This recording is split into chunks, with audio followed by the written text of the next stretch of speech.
Hi children, today let us discuss our first chapter from history, that is tracing changes through 1,000 years. Children, are you ready? Let us trace changes through 1,000 years. Do you know children, maps are the sources through which we can trace out the historical changes and context. Cartographer is a person who makes maps. Here are two maps, map 1, map 2. The mode of presentation and the context vary through time. Arab geographer Al-Idrisi made a detail of this Indian subcontinent from his large map of the world in 1154 CE. Place names are marked in Arabic. In Al-Idrisi's map, South India is where we would expect to find North India and Sri Lanka is the island at the top. In 1720, another map developed by a French cartographer. But map 1 is not same as the map 2. Both the maps show the same location but with a lot of variations. In map 1, Sri Lanka is the island at the top. But in map 2, it was at the south. Next topic is new and old terminologies. The meaning of the term Hindustan changed over centuries. The term Hindustan was first used by Minhaj Siraj in 13th century. He meant the areas of Punjab, Haryana and the lands between the Ganga and Yamuna. He used the term in a political sense for lands that were a part of the dominion of the Delhi Sultan.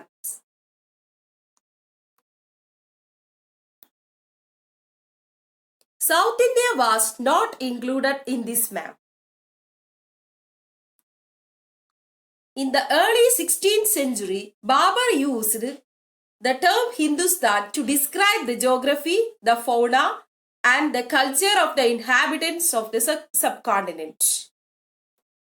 In the 14th century, poet Amir Khusro used the word Hind instead of Hindustan. Historians have to be careful about the terms used in the historical literature because they carried different meanings and concepts at different times in history. In the medieval period, a foreigner was any stranger who appeared different from the local society or culture.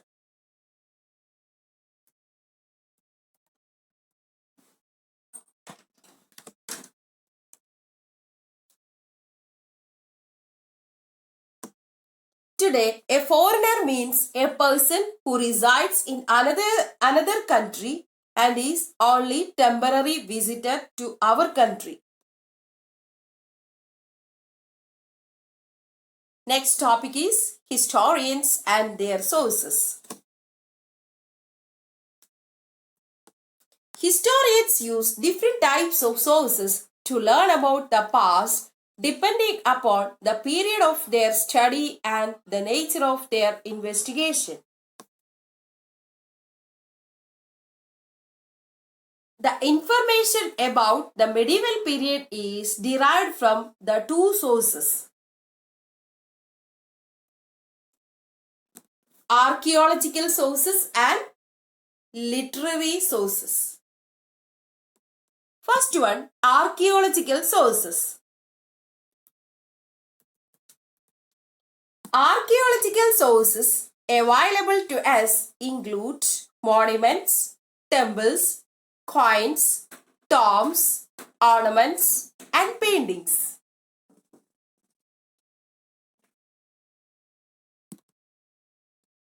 Second is literary sources. There was no printing press in those days. So, scribes copied manuscripts by hand. Who were scribes? Those who were written historical events. Manuscripts provide a lot of information to historians. However, they are difficult to use as the manuscripts were handwritten. Manuscripts were collected by wealthy people, rulers, monasteries, and temples. They were placed in libraries and archives. Thus, the places. In the medieval period, gradually paper became widely available and cheaper. People started using it to write holy texts, chronicles of rulers, letters and teachings of saints, petitions and judicial records, and for registers of accounts and taxes. Next topic is new social and political groups. The people who came to India from outside brought new ideas which resulted in better technologies like the Persian wheel in irrigation, the spinning wheel in weaving, and the firearms in combat. New foods and beverages arrived in the subcontinent, including potatoes, corn, chilies, tea, and coffee.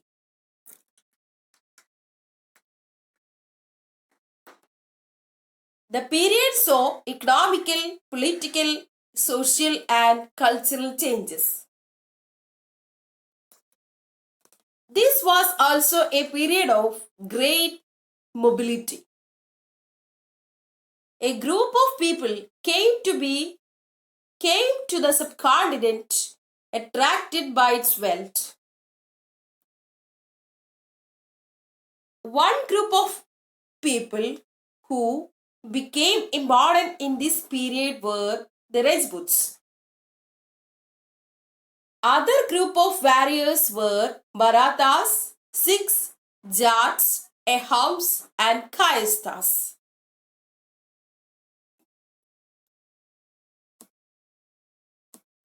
This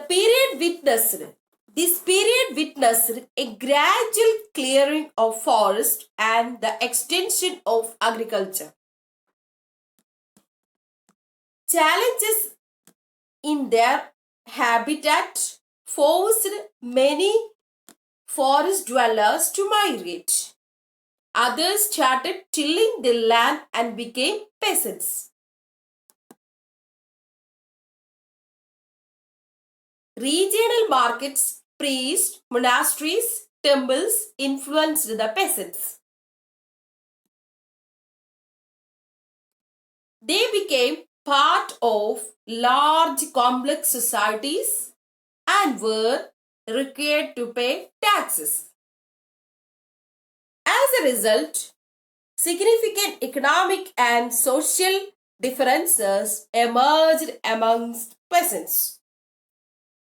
Some peasants possessed more productive land, while others were poor and some others were artisans and peasants.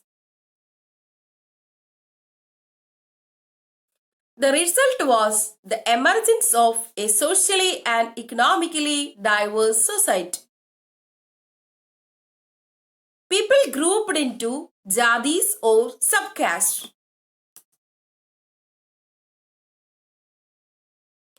The caste determined the rank of people on the basis of their backgrounds and their occupations.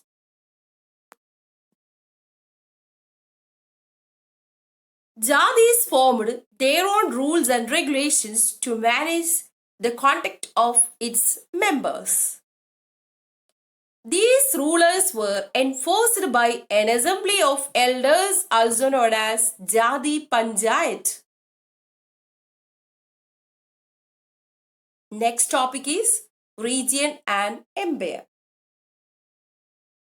The subcontinent was divided into several regions which were ruled by empires of different dynasties. Occasionally, dynasties like the Cholas, Khiljis, Tughlaqs, Mughals were able to build an empire.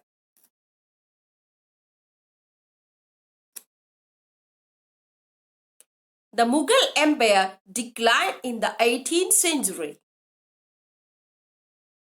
It led to the re-emergence of regional states such as Awadh, Bengal, Hyderabad, Rajputs, Marathas and Sikhs. Next topic is old and new religions. The period between 700 and 1750 witnessed major changes in religion.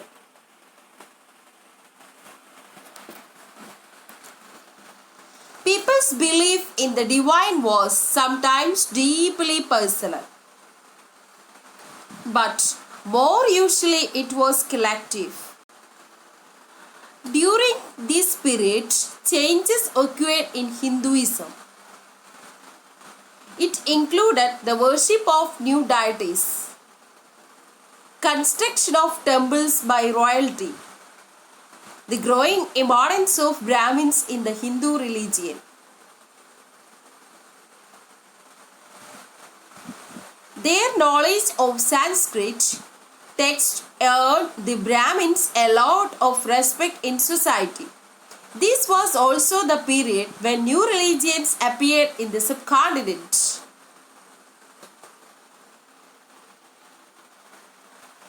Merchants and migrants first brought the teachings of the Holy Quran to India in the 7th century. Muslims regard the Quran as their holy textbook and accept the sovereignty of one God without regard to social background.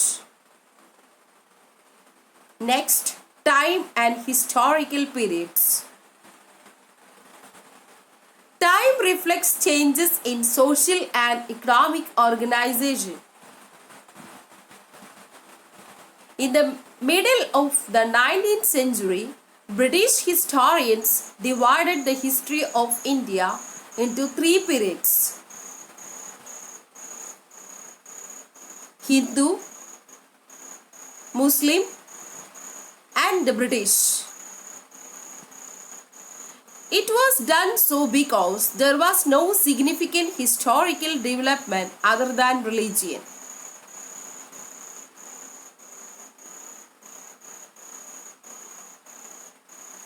That's all about today's class. Thank you. Have a nice day.